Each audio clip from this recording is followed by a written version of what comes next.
você me perguntasse assim: você consegue identificar os carismas pelos quais Deus te usa? Consigo. Depois de um tempo já, a gente precisa conseguir. Então eu sei que Deus me usa pelo discernimento dos Espíritos. Eu sei que Deus se vale de mim nas orações de libertação. São Paulo não põe na lista, mas pregar a palavra de Deus é um carisma. E eu sei que esse carisma Deus me deu. Eu prego há 24 anos. Há 18 anos já na Canção Nova. E eu vou vendo os frutos. E não fico me arrogando por causa disso não, porque eu sei que é um dom de Deus. Então quando alguém me diz: olha, aquela palavra me tocou, eu vivi uma transformação, dou glória a Deus por isso. E reconheço que esse carisma Ele usa em mim. Mas, por exemplo, eu conheço poucas pessoas cujo carisma de ciência se manifesta tão pouco quanto eu. Então quando a pessoa chega no encontro pensando assim: nossa, vai ter lá um encontro de carismas, está vindo um pregador de fora para poder fazer os momentos de oração, será que ele vai revelar alguma coisa sobre a minha vida? Ih, vai ficar decepcionado, porque Deus me revela pouquíssima coisa. Inclusive no começo da minha caminhada isso foi motivo de mágoa para mim. Eu participava do grupo de oração e eu via a pessoa lá na frente conduzindo a oração, e ela dizia: olha, igual a... vou pegar aquele exemplo da pessoa que estava com sudorese. Eu conheci pessoas que descreviam a cena igual o Padre Edmilson escreveu. Estou vendo nosso Senhor Jesus Cristo entrando na casa de uma pessoa que está de joelhos diante da televisão e acabou de pedir a Deus que lhe desse a graça da cura da sudorese. Olha os detalhes. Como é que ele ia adivinhar que a pessoa que estava com esse problema estava assistindo na sala e não no quarto, estava de joelhos e não em pé ou sentado? E eu ficava pasmo, porque a pessoa dizia, a outra levantava a mão chorando e falava: sou eu. Um dia, quando o Nelson Correia vier aqui, peço a ele para te contar esse testemunho. Esse próximo que eu vou contar. Eles fizeram um encontro para homens, só homens. Chegou a noite do sábado, resolveram fazer um momento de cura interior.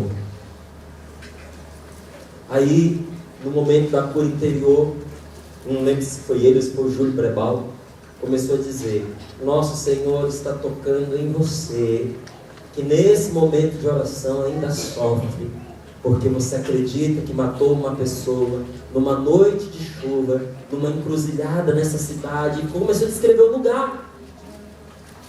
Aí um homem abriu o berreiro lá: sou eu. Eu não estava enxergando, começou a desabafar.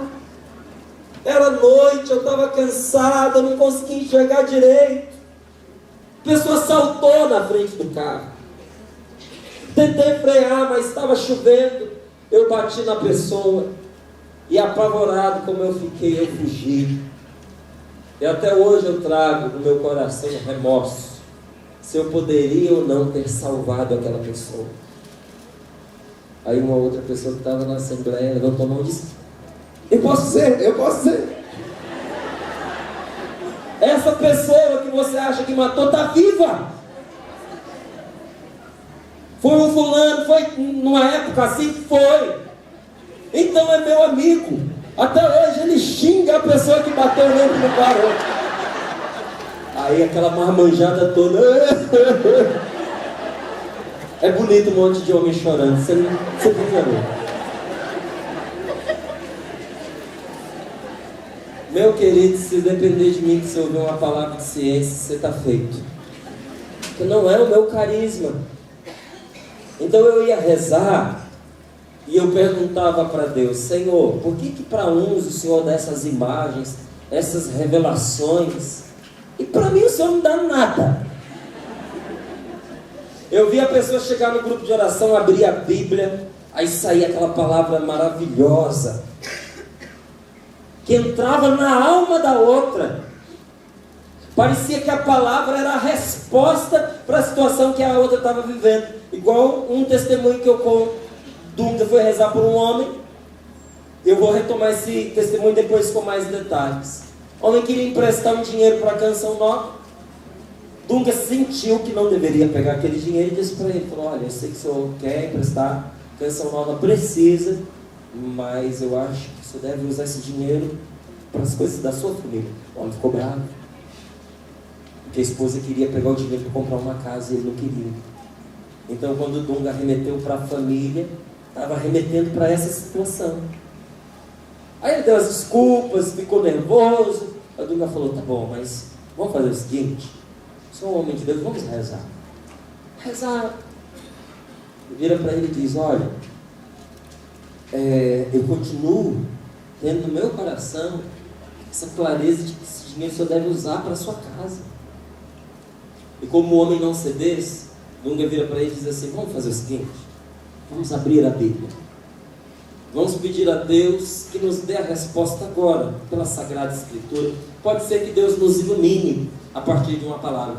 Junto com o homem, abriu a Bíblia. Caiu certinho uma palavra de Eclesiastes que diz, não emprestes o teu dinheiro a ninguém ou ficará sem ele. Eu pergunto a você emprestaria?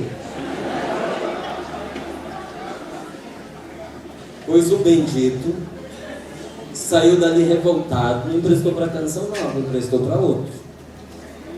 A palavra cumpriu-se ao pé da letra. Depois ele voltou desesperado, dizendo que abre de novo para ver se sai uma coisa diferente. Que aquele dinheiro que eu tinha eu perdi. Não foi a palavra quem causou a perda. A palavra de Deus é uma luz que se acende no nosso caminho. Quem avisa, amigo é, não é assim? Só que eu olhava esses testemunhos, gente, e eu ficava maravilhado, e eu dizia, por que quando eu abro a Bíblia, não sai uma coisa dessa? Eu abri a Bíblia, saía lá, oráculo contra Jerusalém, era só desgraça, ruína. Eu fui descobrindo que não eram os meios que Deus usava para falar comigo. E olha, quantas vezes, eu dou os nomes para você, porque se traduz na vida. Quantas vezes eu chamei comigo uma moça que morou comigo no Rio de Janeiro, a Marina, que agora também mora lá em Cachoeira Paulista. Eu chamava a Marina comigo para a gente rezar por libertação, porque às vezes rezando pela pessoa se manifestava um espírito demoníaco, e eu sabia o que fazer, mas eu não tinha palavra de ciência para descobrir a origem pelo qual aquele mal entrou na pessoa.